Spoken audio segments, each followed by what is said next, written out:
Chapter 14 Natural Resources.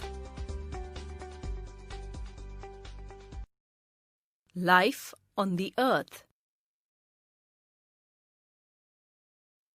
Our planet Earth is the only planet where diverse life forms are seen. The conditions existing on the planet makes the survival of life forms viable. The sun is the main energy source for the sustenance of life forms on the Earth. Availability of food, water, and the optimum temperature facilitates the survival of different life forms on the Earth. Thus, the resources available on the Earth and the energy from the sun play a vital role for the existence of life on the Earth. Natural resources on the Earth. Land, water, air, and the living organisms comprise the major resources on the Earth. These natural resources constitute the physical environment. The physical environment of the Earth is made up of four major spheres: atmosphere, hydrosphere, lithosphere, and biosphere. 1. Atmosphere. The gaseous cover surrounding the Earth is called atmosphere. 2. Hydrosphere. Various types of water bodies of the Earth, like ocean, sea, lakes, ponds, rivers, glacier, or ice sheets, etc., form hydrosphere. It also includes the underground water. Thus, hydrosphere covers 75% of the Earth's surface.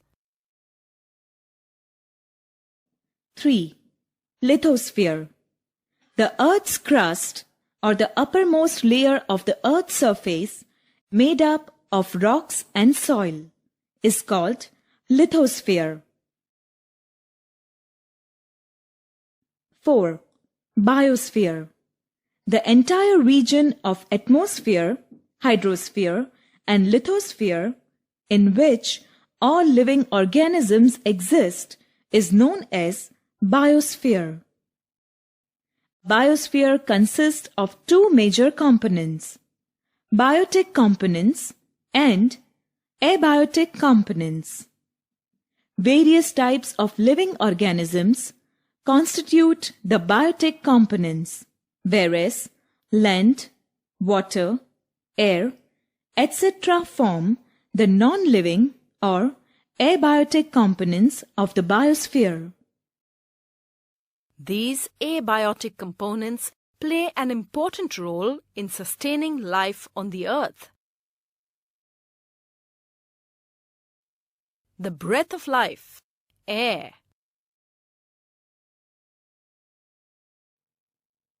The transparent covering of gases around our Earth is termed as atmosphere. Around the Earth's surface, atmosphere is arranged in the form of many layers. As we go from surface of the Earth to space, mainly four layers are included in atmosphere, such as troposphere, stratosphere, mesosphere, and thermosphere. The atmospheric air comprises of 78% nitrogen, 21% oxygen, 0.03% carbon dioxide, and a small amount of carbon monoxide, helium, argon, hydrogen, and other gases. Most of the atmospheric air is found in troposphere. In the troposphere, gases like oxygen, carbon dioxide, and nitrogen are found in more amounts. These gases are important to maintain the life of organisms. Due to this composition of air, life exists on the Earth. Whereas on planets like Venus and Mars, the atmosphere is mainly composed of carbon dioxide. It constitutes up to 95 to 97% of the atmosphere. This is one of the reasons why life cannot exist in these planets. Air is an important medium for the flying animals and also for the dispersal of pollen grains, spores, fruits, and seeds. Eukaryotic cell and some prokaryotic cells obtain energy by the oxidation of glucose in the presence of oxygen for their activity. Carbon dioxide is formed in the end of this process. Besides this, in the process of combustion, oxygen is utilized and carbon dioxide is released. So one question arises that although during these processes carbon dioxide is released, why is the proportion of carbon dioxide in the atmosphere very low? Some reasons are: 1. During the process of photosynthesis, green plants fix carbon dioxide into glucose in the presence of sunlight. 2. Beside this, many marine animals use carbonates dissolved in seawater to make their shells.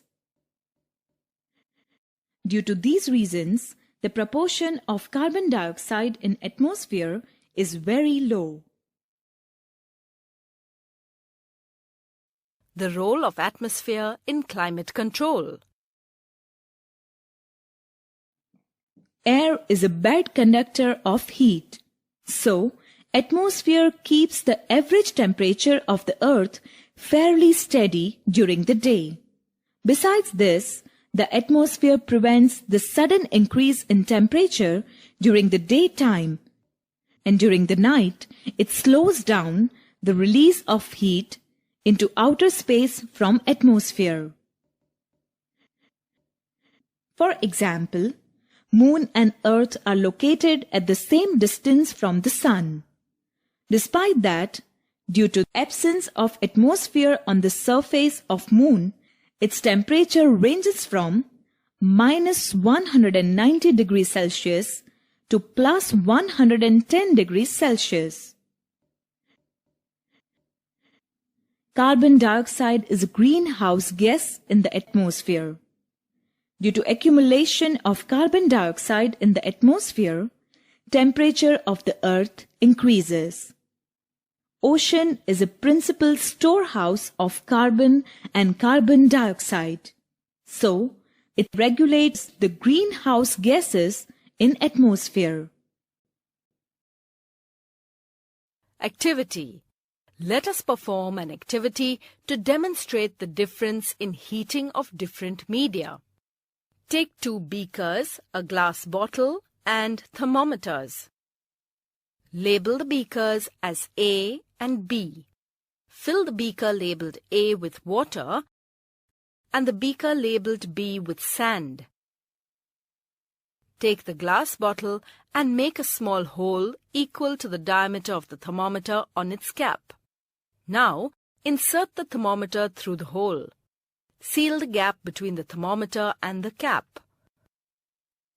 Now, place all the 3 in bright sunlight. At the same time, place a thermometer in a shady area. Keep these undisturbed for 3 hours.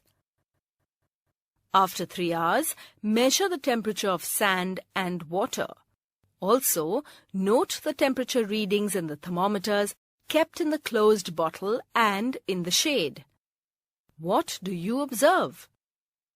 You can find that the thermometer kept in the closed bottle shows temperature higher than that of sand, water, and in shade.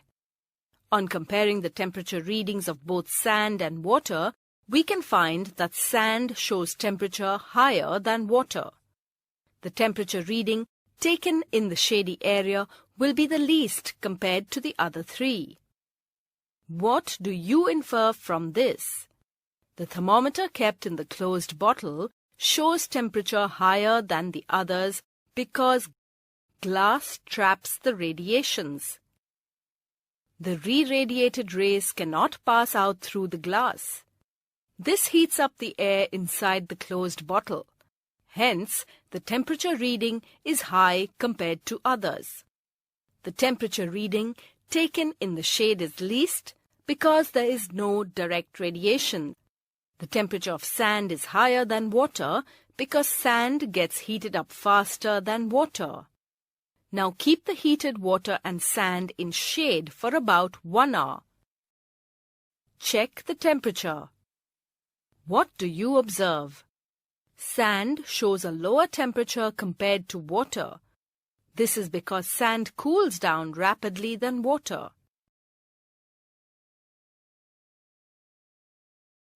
The movement of air, wind.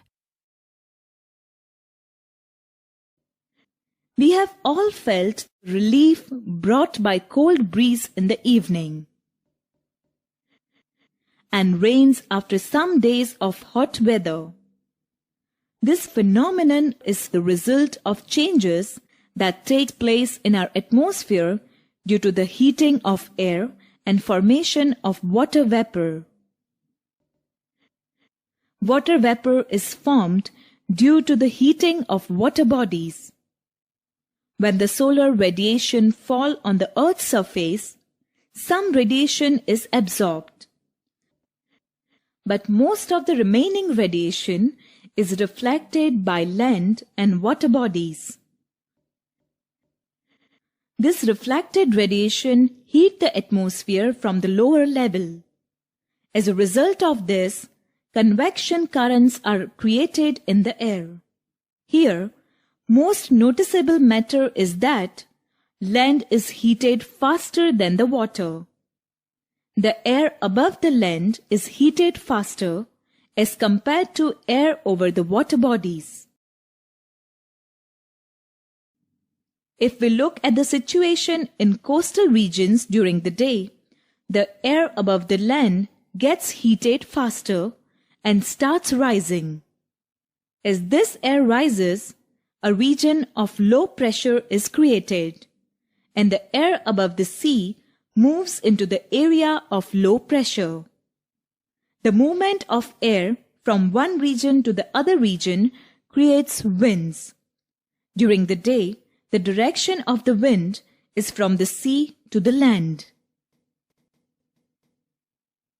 At night, both land and sea are cool. Water cools down slower than the land. The air above water is warmer than the air above land. Due to this, during the night, the direction of the wind is from the land to the sea. Thus, all the movement of air is caused by the difference in temperature or pressure, which we experience as wind. A pressure gradient exists where there is difference in pressure between two places. So, the air moves from one place to the other place means a region of higher pressure to a region of lower pressure. Let us perform an activity to demonstrate that convection currents are caused by uneven heating of air. Take a glass beaker and a candle. Light the candle and fix it inside the beaker. Now, take a lighted incense stick to the mouth of the beaker. Observe the direction of flow of smoke when it is kept at the mouth of the beaker, edge of the beaker, and a little above the candle. In all these instances, we can observe that the smoke moves towards the candle and then is deflected upwards. This is because the air above the burning candle gets heated and rises up leaving a low pressure zone. The cold air from the adjacent areas flow towards this low pressure zone. Thus, the smoke moves towards the candle and then due to convection it rises up. We can conclude that convection currents are caused by the uneven heating of air. Similarly, the uneven heating of the atmosphere in different regions of the Earth cause the movements of air, resulting in diverse atmospheric phenomena. Cyclones are huge revolving storms caused by the winds blowing around a central area of low pressure. Other factors influencing the movement of air are rotation of the Earth, presence of mountain ranges in the path of the wind, etc. For example, the presence of Himalayas change the flow of wind blowing from Allahabad towards the north. This happens due to the development of areas of low pressure in the north and northwest parts of India. As a result, winds begin to blow towards the land masses from high pressure areas. The Himalayas act like a high wall, blocking the winds from moving ahead. This leads to a shift in the development of monsoon trough or low pressure trough along with the change of season. It results in the change of the flow of wind blowing from Allahabad towards the north. Rain. Water continuously circulates between atmosphere and lithosphere. This circulation of water is known as water cycle. Due to the solar heat, large amount of water evaporates from the ocean.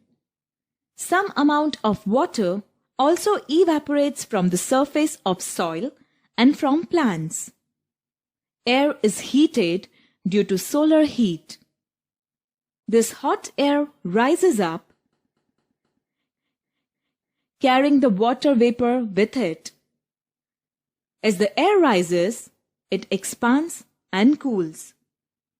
This cooling of air causes the water vapor in the air to condense and then it converts into tiny water droplets. Due to the process of condensation, these water droplets grow bigger. When these droplets become heavy, they fall down in the form of rain. Precipitation may also occur in the form of snow, sleet, or hail. This happens when the atmospheric temperature is very low. Let us perform an activity to demonstrate the role of some factors influencing climatic changes, such as formation of clouds and rain. Take an empty plastic packaged drinking water bottle. Add 5 to 10 ml of water into it. Close the bottle tightly and shake it vigorously. Leave it out in the sun for about 10 minutes. Now, take a lighted incense stick, open the cap of the bottle and allow some of the smoke from the incense stick to enter the bottle. Quickly close the bottle tightly. Press the bottle hard between your hands and crush it as much as possible. Wait for a few seconds and release the bottle. Again, press the bottle as hard as you can. Now, let us find the happenings one by one. When the bottle with a little water is kept in the sun, the air in the bottle gets saturated with water vapor.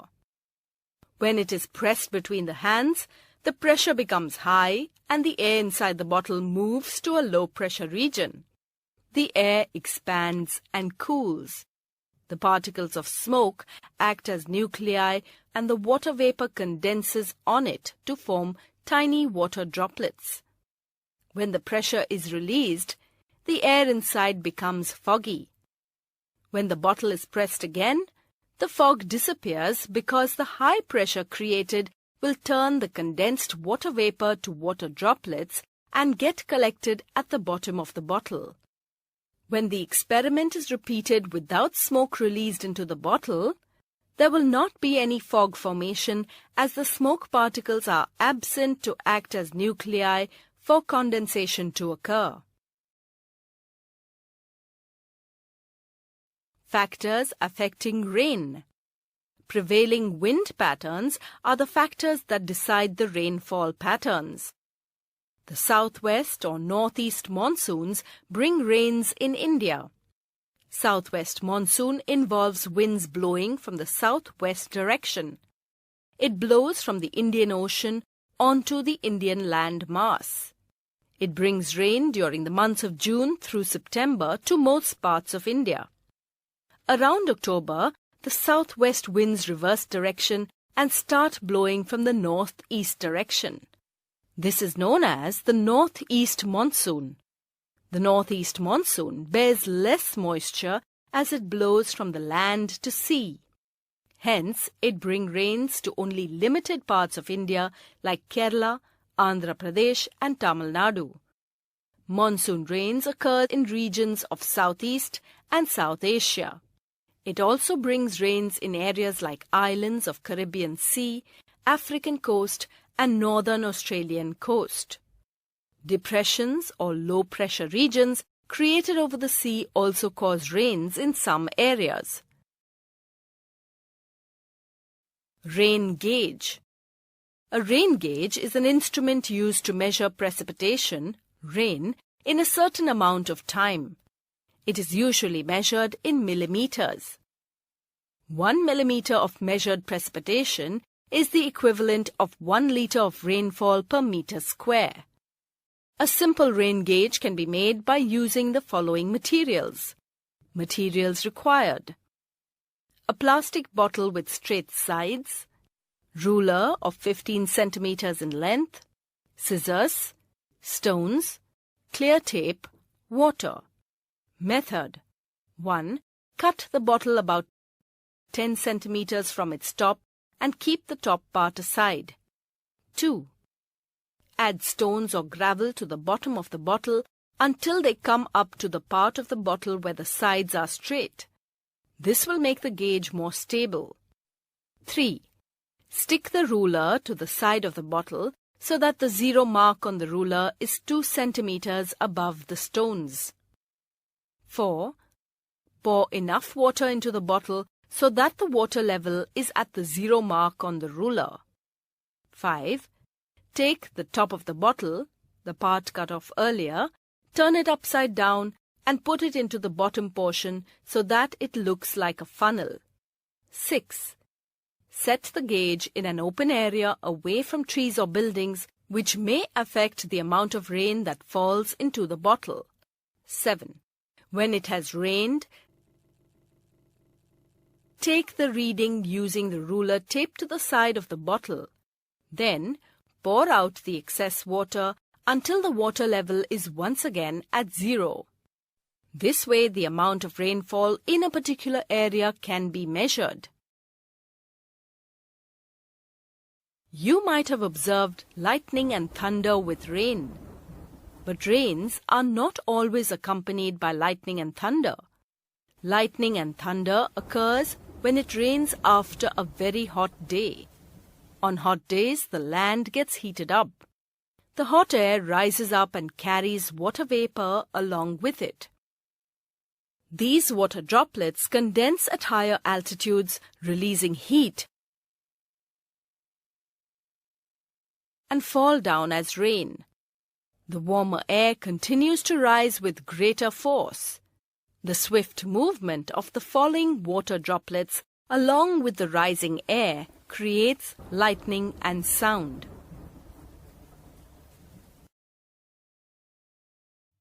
Air pollution.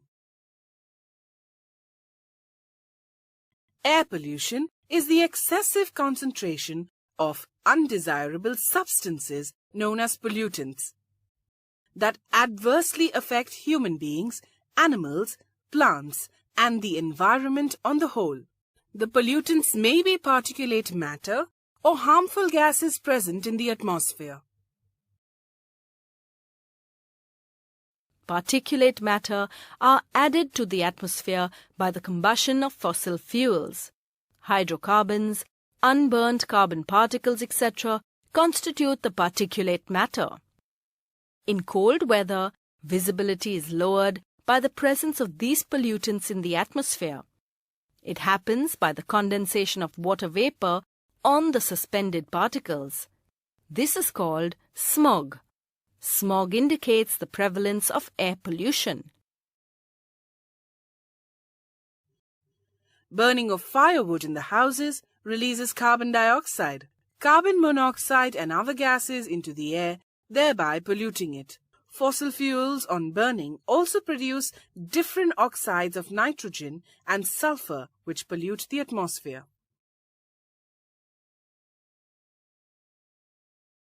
Acid rain. Factories in big cities release nitrogen dioxide and sulfur dioxide as their wastes. These gases dissolve in rainwater during rains and form nitrous acid and sulfurous acid.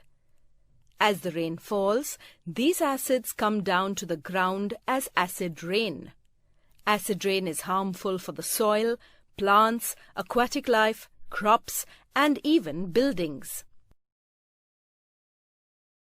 Health effects. Atmospheric pollution leads to respiratory disorders,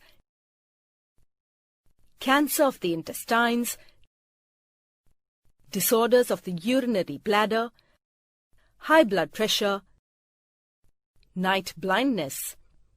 It also causes palpitation, breathlessness, and psychological disorders.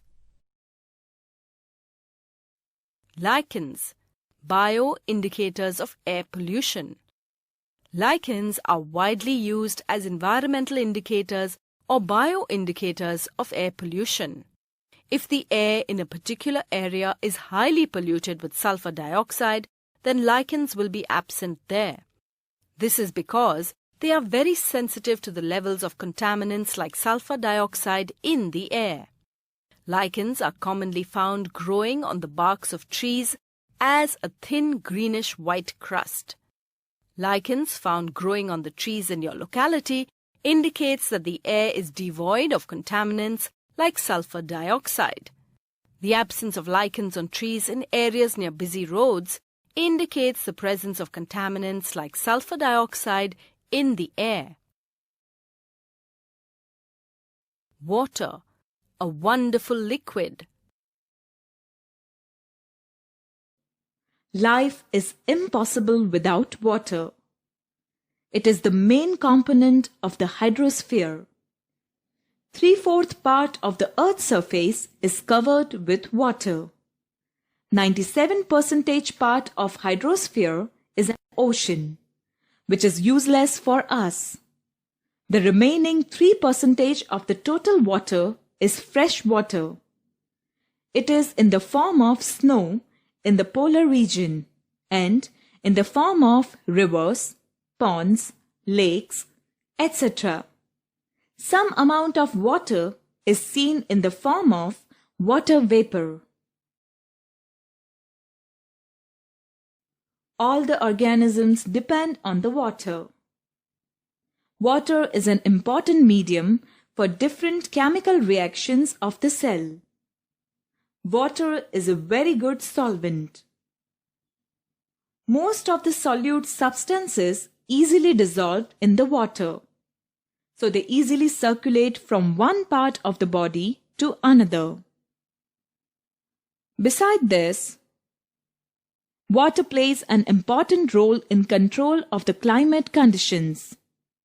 Seawater keeps the atmosphere cool or hot by absorption or release of heat.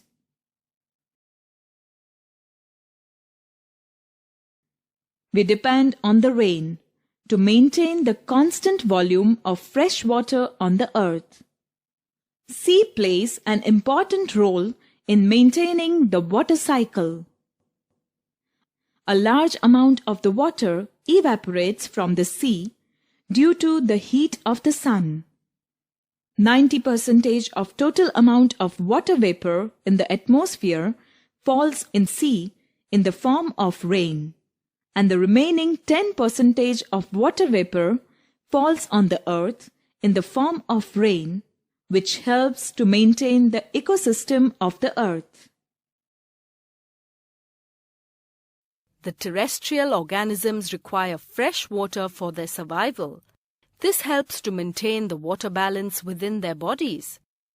They are intolerant to high concentration of dissolved salts in saline water.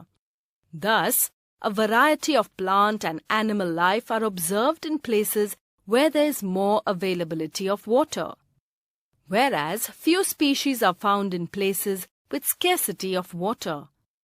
For instance, the number of organisms living near a pond and in a dry arid area like desert. We can find that only few organisms are found in the dry arid area. Similarly, during summer, when the water availability is low, there will be less number of organisms. But we can find more organisms in rainy season as there is plenty of water. In addition to the availability of water, factors like temperature and nature of soil also plays a vital role. Of all these factors, water is considered as the major resource in determining the existence of life. We know that during summer we face severe water shortage. We can overcome this by conserving water. Rainwater harvesting is such a method for the conservation of water. In India, we have many traditional methods of rainwater harvesting, where water is not only stored but also used to recharge the groundwater. Water pollution. Water pollution is the contamination of water by the addition of undesirable substances such as foreign matter, organic and inorganic matter, biological or radioactive substances.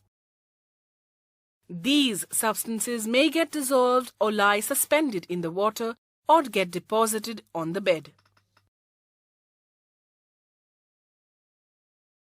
Water pollution deteriorates the quality of water, affecting the aquatic ecosystem and making water harmful for consumption. The undesirable substances that pollute water are called water pollutants. Sewage from towns and cities is released into the water bodies, causing pollution of water. Sewage water contains disease-causing microorganisms like bacteria and viruses. Many waterborne diseases like cholera, typhoid, diarrhea, polio, jaundice, dysentery and hepatitis can be caused if we consumed this polluted water. Water may also be contaminated with toxic substances like lead, cadmium, mercury and chromium, posing a serious threat to human health. Use of harmful non-biodegradable chemicals like fertilizers and pesticides in agriculture contaminates the groundwater. These chemicals also get washed off by the runoff water into water bodies like lakes and rivers. Any physical or chemical change in the aquatic system due to water pollution can have harmful effects on the organisms living in water. Water pollution may also lead to a reduction in the number of aquatic plants and animals due to the destruction of their natural habitat and nesting place. Eutrophication or nutritional enrichment is a harmful effect of water pollution. The enrichment of water bodies by inorganic nutrients like nitrate and phosphate that occur either naturally in water bodies or due to human activities such as release of waste products in water is known as eutrophication. Eutrophication generally occurs due to the introduction of nutrients and minerals from domestic sewage, agricultural fertilizers, and industrial effluents in the water bodies. Due to excessive loading of water with nutrients, an algal bloom or a thick layer of algae or phytoplankton covers the entire surface of the water body. Due to algal cover, the water cannot absorb oxygen from the air. As a result, the concentration of dissolved oxygen in water decreases. This, in turn, causes the death of aquatic organisms. Another harmful effect of water pollution is the removal of certain useful and desirable substances from water bodies. Dissolved oxygen is required by both animals and plants for their survival. Organic materials like milk or sugar are often discharged into a water body from a nearby milk dairy or a sugar mill. As the amount of organic wastes in the water increases, the bacteria present in water multiply rapidly and use up all the available oxygen. Reduction in the amount of dissolved oxygen decreases the availability of oxygen required for respiration. This adversely affects fishes and other aquatic organisms. It often leads to the death of fishes and other aquatic life. Industries that use water for cooling purposes return the hot water to water bodies. Similarly, when water is released from dams to rivers, a temperature gradient occurs. The water from the dams will have a lower temperature than the surface water of the river. These variations may affect the aquatic life forms. It may favor the growth of some life forms and harm the other. This affects the balance of the ecosystem. Mineral elements in soil. The outermost layer of the Earth's crust is called soil. It contains different minerals. It provides different types of nutrients to the organisms. Plants absorb minerals from soil. And these absorbed minerals by the plants enter in the animal kingdom through food chains and food web. Minerals like carbon, hydrogen, nitrogen, oxygen, phosphorus, calcium, sulfur, magnesium, iron, manganese, zinc, boron, copper, and molybdenum are important for structure and functions of the living organisms. Man also utilizes some minerals for certain industrial processes. Before many years, these minerals were bound up in large rocks. Processes like physical, biological, and chemical reactions occurred on the rocks, and they broke down into smaller and smaller particles, and thus soil was formed. Some factors like sun, water, wind, and lichen are responsible in the formation of soil. Factors responsible in the formation of soil. Sun. The sun heats up rocks during the daytime, so the rocks expand.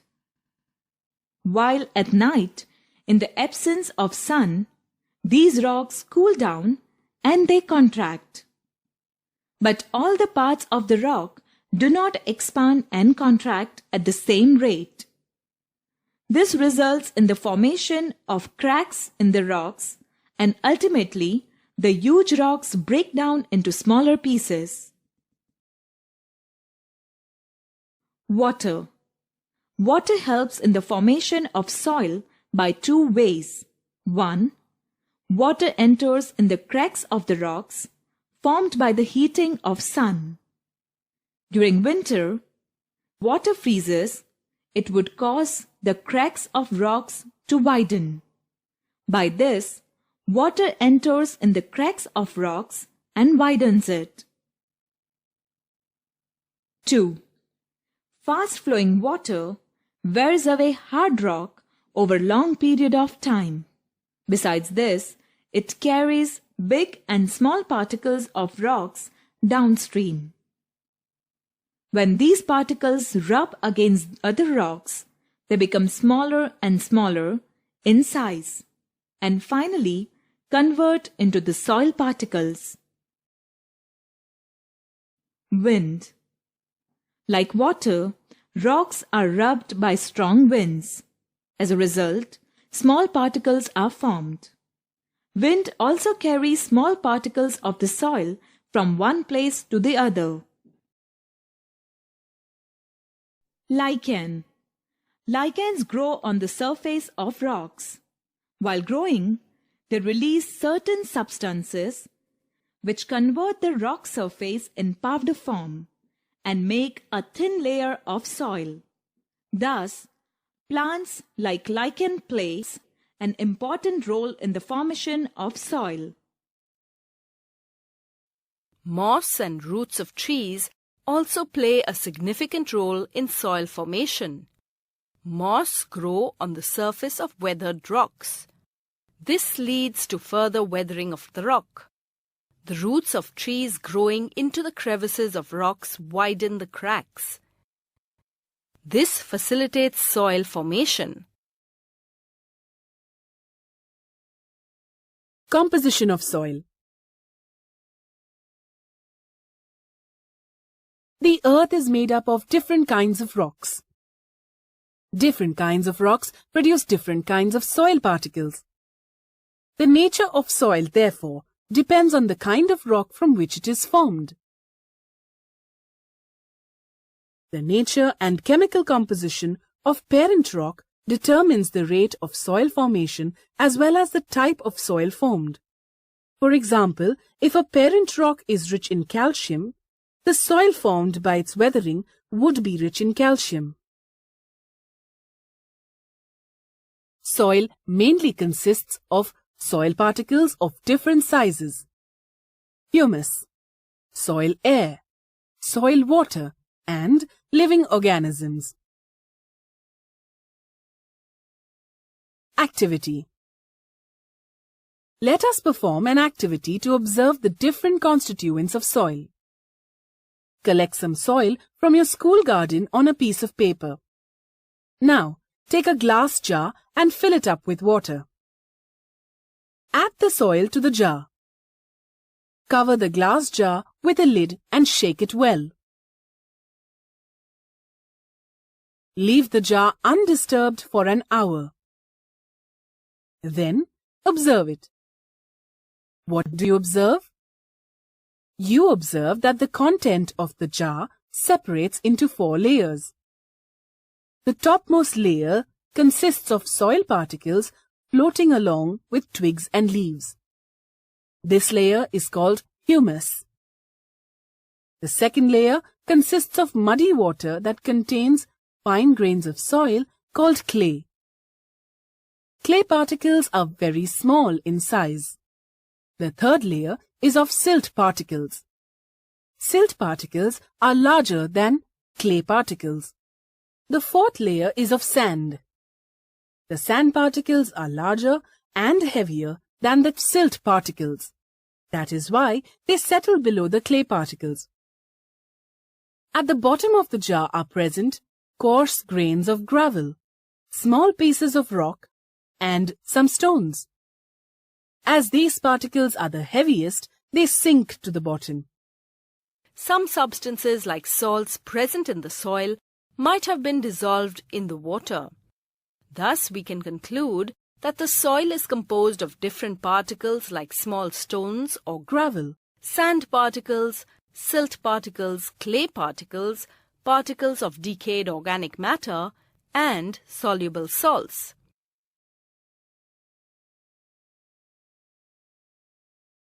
If you observe land that has been dug up, you will notice different colored layers of soil. The topmost layer constitutes the topsoil. The topsoil not only contains soil particles, but also most of the litter and humus, decayed plant and animal matter. Humus makes the soil fertile by providing organic nutrients. Many small plants have their roots embedded in this layer. It also contains living organisms. Various types of bacteria, fungi, algae, and underground plant parts are present in soil. The soil animals include ants, earthworms, snakes, mites, and rats. The soil organisms reside and interact with the soil and help in the decomposition of organic materials. Hence, this layer of soil is also called the organic soil. The topsoil is soft, porous, fertile, and has the capacity to hold water. It also has a zone of leaching through which the dissolved materials move downwards. The quality of the topmost layer of soil is very important as it determines the biodiversity in that area. Soil shows special properties which determines its type. Some of the important properties of soil are water holding capacity, absorption of water, percolation rate of water. Based on the relative amount of particles and the type of particles, soils are classified into sandy, clayey, and loamy soils. Soil pollution. When the natural balance of various factors present in the soil gets disturbed, the condition is called soil pollution. Excessive use of chemical fertilizers, spraying of pesticides, excessive irrigation is mainly responsible for causing soil pollution. When chemical fertilizers are used in greater quantities, the fertility of the soil is disturbed. When chemicals are sprayed as pesticides, the proportion of chemicals in the soil increases. When effluents from factories are let out, the soil gets polluted. The water may contain harmful substances which get lodged inside the soil. Acid rain is also responsible for causing pollution of soil. Excessive use of water for plants, use of chemicals for various reasons makes the soil saline. The crops cannot grow well in saline soil. Formation of saline soil by accumulation of salts in the soil environment is a kind of soil pollution. Soil pollution kills the soil microorganisms. In the absence of soil microorganisms, the recycling of soil nutrients is disrupted. Earthworms play an important role in the formation of humus. Soil pollution also kills the earthworms. Measures to reduce soil pollution should be encouraged. Otherwise, the fertile land may turn barren. To prevent soil pollution by fertilizers, we should use natural manures. Organic fertilizers are preferred than chemical fertilizers. We should avoid overuse of fertilizers and pesticides. Effluents from factories should be treated properly before being let out. The harmful chemicals should be separated. Usually, the impurities are made to settle down in sewage treatment plants from domestic wastewaters. Soil erosion. The process of soil formation takes a number of years. Thus, soil is a precious natural resource. The removal of soil from its place is a quick activity, and this is known as soil erosion. The soil erosion occurs under the influence of climatic factors. The upper fertile layer of soil is lost due to erosion. The soil on ground is eroded by rainwater falling on it. The fast current of flowing surface water carries away soil particles along with it. The dry soil particles are carried away by gust of wind. This results in a loss of thin layer of fertile soil on the surface. The soil cover is reduced. The land loses its fertility and becomes barren without any vegetation.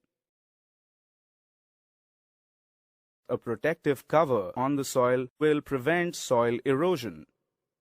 The grass is allowed to grow on the soil for this purpose. Crops are grown in fields and trees are planted. This provides a protective cover for soil. The root system of plants keeps the soil particles firmly in its place. The erosion depends on the slope of the land and also on the type of soil. We can check soil erosion by arranging soil horizontally across the line of slope while making fields. This type of arrangement is commonly observed in hilly areas for terrace cultivation.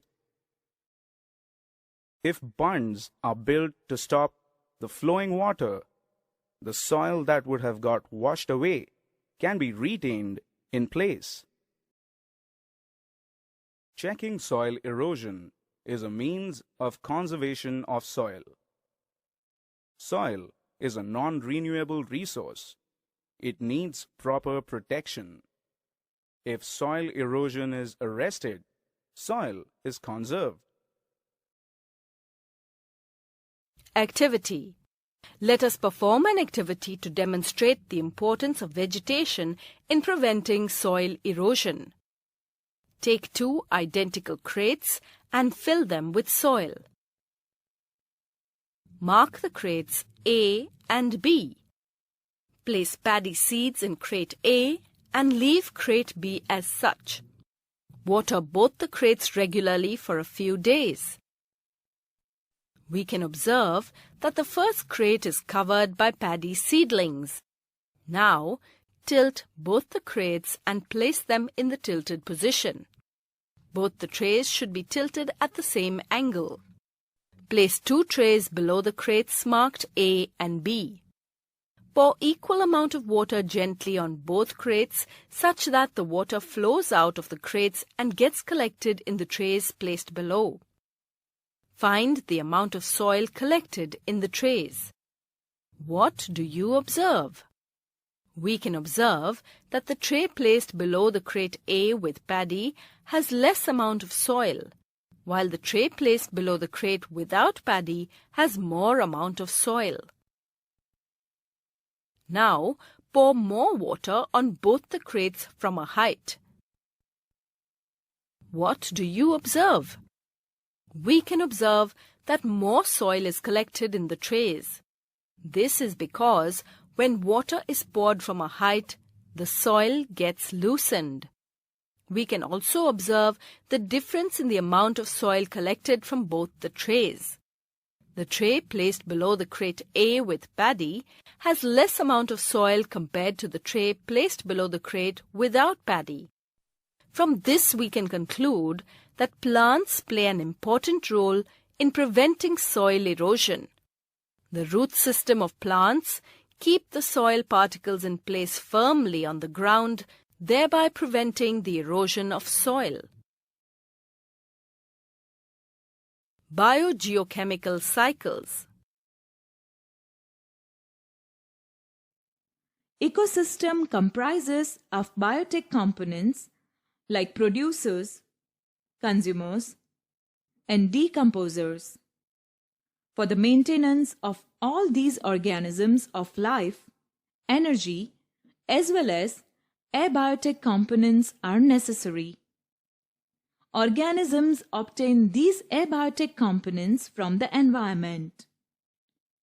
Producers use some inorganic nutrients for the synthesis of organic compounds like carbohydrates, fats, and proteins.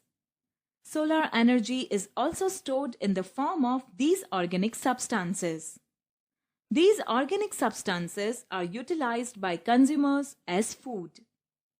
After the death of plants and animals, their dead bodies are decomposed by decomposers. As a result, the inorganic nutrients are released back in the environment. Thus, various nutrients are constantly cycled in between biotic and abiotic components. The cycling of nutrients from environment to organisms and back to the environment from organisms is called biogeochemical cycle. Water cycle.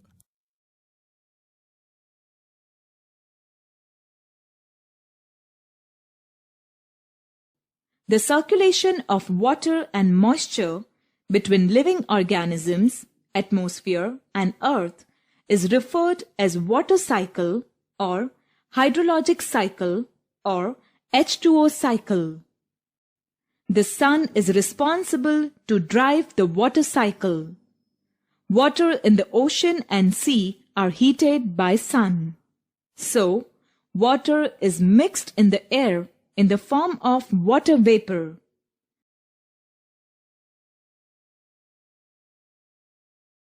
Similarly, ice and snow are also directly converted into water vapor.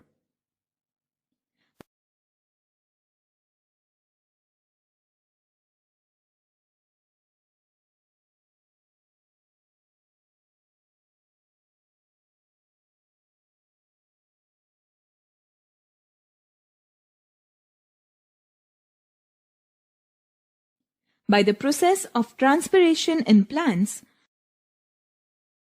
water from the soil is also evaporated.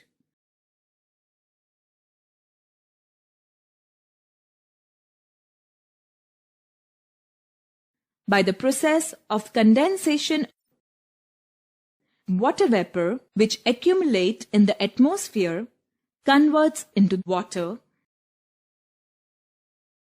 and falls on earth in the form of rain.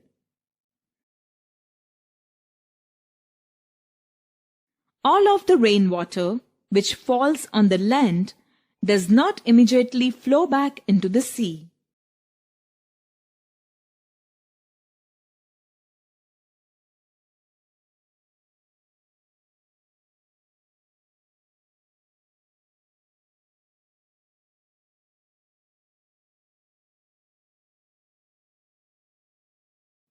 But some water from that infiltrates deep into the soil and becomes the part of underground reservoir of fresh water, and the rest of the water returns to the ocean.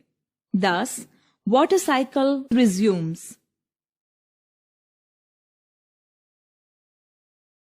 When water flows over rocks containing soluble minerals, the minerals get dissolved in the water. Thus, during the water cycle, nutrients are carried from land to sea. It provides nourishment to the marine organisms. This is an important characteristic of the water cycle. Nitrogen cycle. 78% nitrogen is present in the atmosphere. Although organisms live in a nitrogen-rich atmosphere, the gaseous form of the nitrogen can be used by very few organisms. Nitrogen is a very essential nutrient for all living organisms to produce complex organic molecules like nucleic acids, including DNA and RNA, and amino acids, the building blocks of protein. Nitrogen is also present in biologically important compounds like alkaloids and urea. Various types of bacteria live in the soil, such as rhizobium bacteria live in the root nodules, Leguminous plants free-living Azotobacter and cyanobacteria are able to use the atmospheric nitrogen or fix the atmospheric nitrogen in the soil. They convert the nitrogen into ammonia by the process of ammonification, and ammonia is converted into ammonium nitrates and nitrites by process of nitrification. Besides this, atmospheric lightning can also fix the nitrogen into oxides of nitrogen by photochemical reactions. These oxides dissolve in water to form nitric acid and nitrous acid, which fall on the land with rain. Ammonia, ammonium ions, nitrate, and nitrite dissolve in water. So, they are absorbed by the root of plants and converted into nitrogenous compounds like amino acids. These amino acids are used to make proteins. Nitrate and nitrites are also utilized for the synthesis of other nitrogen-containing complex compounds. These synthesized proteins and complex compounds are subsequently consumed by the animals. When the dead bodies of plants and animals are added into the soil, their nitrogen-containing complex compounds are decomposed into ammonia, nitrite, or nitrate by decomposers. Thus, ammonia, nitrite, and nitrate are further released in the soil. If the amount of nitrates and nitrites increase in the soil, then bacteria like Pseudomonas convert them into free nitrogen atoms. This process is called denitrification. This free atmospheric nitrogen is used again, fixed up by nitrogen-fixing microorganisms. Hence, the nitrogen cycle represents one of the most important nutrient cycle found in ecosystem. Carbon cycle. Carbon is a main component in the structure of all organic compounds, which construct the body of an organism. For example, carbohydrates, lipids, proteins, nucleic acids, etc. The exoskeleton and the endoskeleton of various animals are also formed from carbonate salts. Atmosphere is the main reservoir of carbon dioxide. Hence, carbon cycle is also known as gaseous cycle. The other reservoirs of carbon are water, fossil fuel, and rocks. During the process of photosynthesis, green plants utilize atmospheric carbon dioxide and water to synthesize carbohydrate, that is, glucose. During this process, oxygen is released. By the process of respiration in plants and animals, carbon is returned again in atmosphere as a carbon dioxide. carbon dioxide is also liberated in the atmosphere from the decomposition of dead bodies.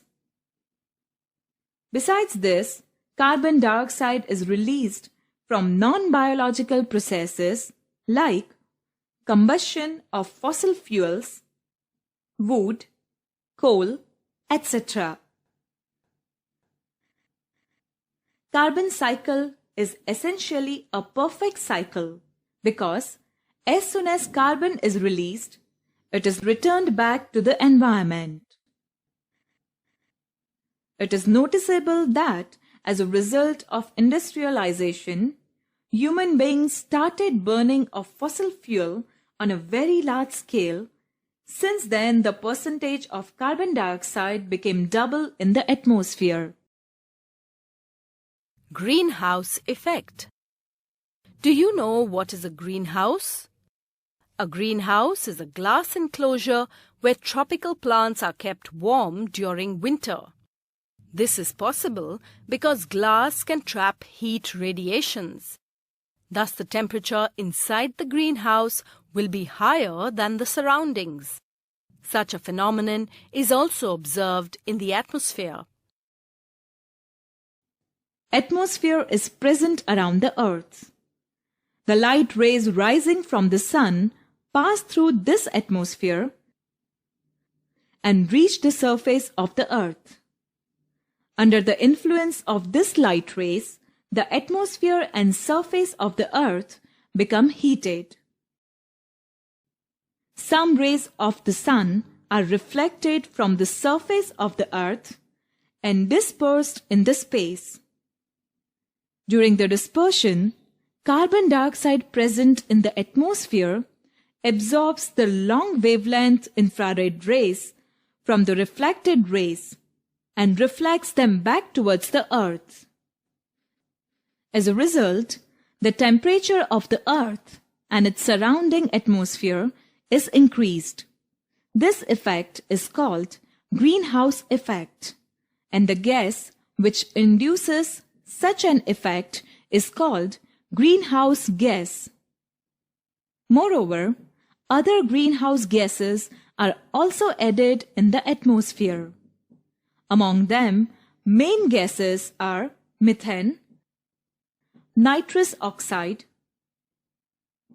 hydrofluorocarbon HFC, chlorofluorocarbon CFC, etc. An increase in the percentage of greenhouse gases in the atmosphere causes increase in the average temperature of Earth, which is also responsible for the global warming. How is global warming posing a threat to us? Due to global warming, the ice on the poles of the Earth starts melting. This could cause a rise in the sea level, which could further result in flooding of coastal areas.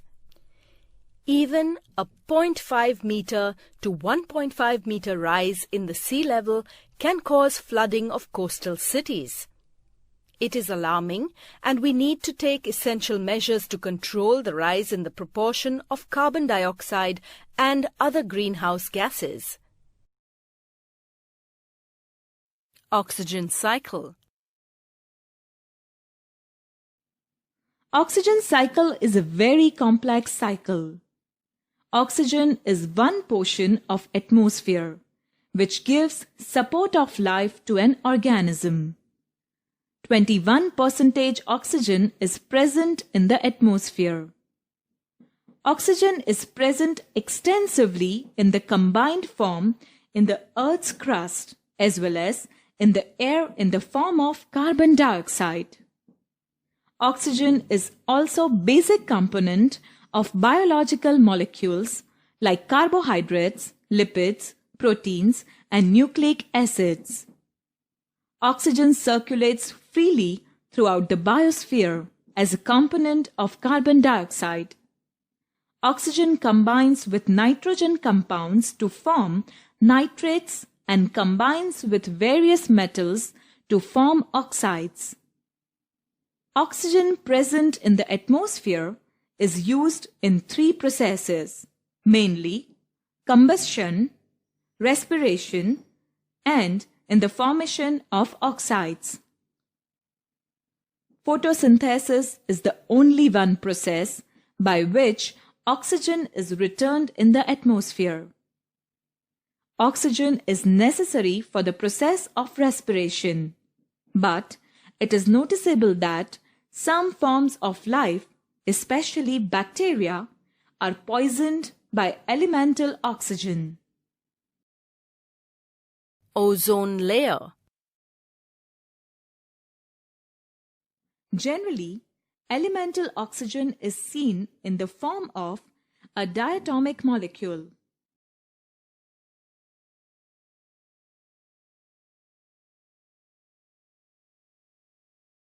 But in the stratosphere of atmosphere, a molecule containing 3 atoms of oxygen is found. It is called ozone molecule.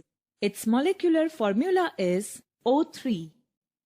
Ozone layer of the atmosphere acts as a screen and absorbs the harmful rays like ultraviolet rays emitted from the sun and prevents them from reaching the surface of the earth. Thus, the ozone layer works as a protective layer. The thickness of the ozone layer determines its capacity of absorbing harmful ultraviolet rays. If the thickness of ozone layer is more, its absorbing capacity is more. Ozone layer is thick at the polar region and it becomes thinner as one moves towards equatorial region. The depletion of ozone layer is a serious problem.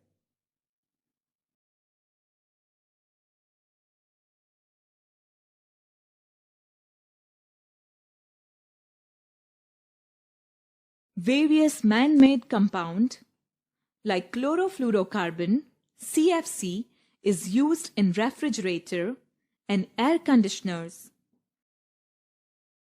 By the use of these chlorofluorocarbons are liberated in atmosphere. When these compounds reach the ozone layer, they react with the ozone molecules, resulting in the depletion of ozone layer.